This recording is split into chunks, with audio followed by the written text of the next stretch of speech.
네, 이렇게 LPG 차량 규제 완화, 여러분은 어떻게 생각하십니까? 이 미세먼지 문제 해결의 일환으로 37년 만에 규제가 완화되면서 누구나 살 수 있게 됐는데 풀어야 할 과제도 적지 않습니다. 오늘 퀵터뷰 김필수 대림대 자동차학과 교수와 함께 이 문제 좀 짚어보도록 하겠습니다. 교수님 안녕하십니까? 네, 안녕하세요. 네, 보급된 게 1982년이니까 이제 37년 만에 규제가 완화되는 셈인데 먼저 네, 우리나라에만 이 LPG 규제가 있었다면서요? 네, 그렇습니다. 실제로 1982년에 LPG가 도입이 될 때는 국내에서 이 석유 산업을 활성화시키면서 LPG가 많이 생산됐습니다. 그래서 일반 생활용 LPG로 사용하기에는 수요처가 적어가지고 차를 열어준 거거든요. 그래서 대신 이제 일반 전체적으로 열어주진 않고 장애인차라든지 관공용이나 아니면 렌트라든지 이런 쪽만 열어주면서 또 세금에 대한 것들도 다른 것보다 훨씬 더 저렴하게 매겼었고 그러다 보니까 규제에 대한 부분들이 이제 37년 동안 계속 지속돼 왔었다 이렇게 볼 수가 있습니다. 그러나 최근에 들어와서는 또 LPG 차가 늘어나면서 국내 생산하는 물량보다 해외에서 이 LPG를 수입한다라고 얘기해서 여러 가지 논란도 많았다고 볼 수가 있습니다. 네. 어쨌든 37년 만에 규제를 푼 것은 결국 미세먼지 때문인데 어떻습니까? 일반 가솔린, 디젤 자동차와 비교했을 때 좀 LPG 차량의 미세먼지 발생 정도는 상대적으로 어느 정도인가요? 어느 정도 낮다고 보고 있습니다. 실제로 이 에너지경제연구원에서 연구 용역 결과도 지금 나와 있거든요. 네. 그래서 2030년까지 예를 들어서 휘발유 디젤 수요를 일부 전환하게 되면은 자동차 배출 유해가스 중에서 우리가 미세먼지의 원인 물질인 질소 산화물 같은 경우는 4,900톤, 또 미세먼지 자체도 48톤 감소하고 또 전체적인 환경 피해 비용이 3,600억 정도가 줄일 수 있다라는 것이 연구원의 분석이거든요. 예. 특히 이제 우리가 가시적으로 볼 수 있는 것 중에 하나가 특히 요새 미세먼지가 연속적으로 일어나면서 특히 그 노후화된 디젤차에 대한 규제가 강화되는데 그 중에서 특히 1톤 트럭 같은 경우가 지금 가장 큰 문제입니다. 네. 노후화 정도가 오래된 것이 많은 것이 생계형이 많고요. 또 이 택배형 같은 경우도 1톤 트럭인데 다 디젤이거든요. 네. 이런 부분에서 배출되는데 지금 현재 LPG 1톤 트럭 같은 것이 생산되는데 이 부분으로 대체되면 실질적으로 효과가 있고 또 그러면서도 이 다양한 차종을 통해서 소비자의 선택 폭도 넓혀준다는 또 환경적인 부분들 여러 가지 일석삼조 네. 효과 강조 안 할 수가 없습니다. 네, 일단 미세먼지라는 어떤 환경적인 시각에선 그런 측면을 볼 수 있지만 이번에는 좀 소비자 입장에서 보겠습니다.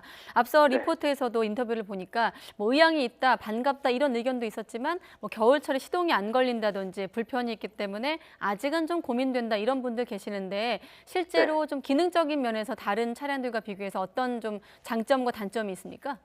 일반 단점이라고 볼 수 있는 것은 충전소가 약간 아직 적다는 부분들. 네. 예전에 비해서 많이 늘은 건 사실입니다. 예전에는 LP 차량을 운행하게 되면 지방에 내려가면 충전소만 보면 가득 채우던 기억이 나거든요.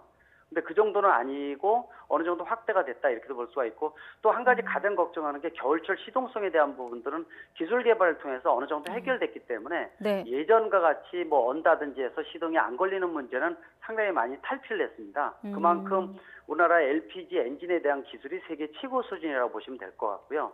또 이 가격에 대한 부분들하고 연비에 대한 부분들인데 네. 연비는 상대적으로 좀 떨어지지만은 가격은 또 한 가솔린 대비해서 약 50%, 58%뿐이 안 되기 때문에 그 가성비 두 가지를 겸비를 하더라도 실제로 연비 측면에서 아주 불리하지는 않다는 거죠. 즉 생계형이면서도 그러면서 친환경적인 부분들 가미가 됐고 가장 걱정되는 부분들 중에 하나는 네. 지금 정부에서 허가를 했지만은 실질적으로 자동차 메이커에서 얼마만큼 LPG 차량을 생산해서 소비자한테 보여주느냐의 관건인데 이 부분에 대한 것들이 가장 중요한 이 해결 사항이 아닌가 이렇게 보고 있습니다. 아, 그렇군요. 뭐 이미 LPG 차량 말고도 친환경차 하면 이제 하이브리드가 있고 전기차 등 여러 가지 형태로 지금 시중에 나와 있는데 LPG 네. 자동차가 경쟁력을 갖추려면 일단 어떤 부분을 좀 더 신경 써야 할까요? 지금 단계에서. 우선적으로는 이제 과도기 모델입니다. 네. 왜냐하면 이제 전기차가 활성화되어 있고 수소차도 지금 나오고 있는 상태이기 때문에 이 중간 과도기 모델로서 LPG 차량이 좀 나오는 부분들이거든요.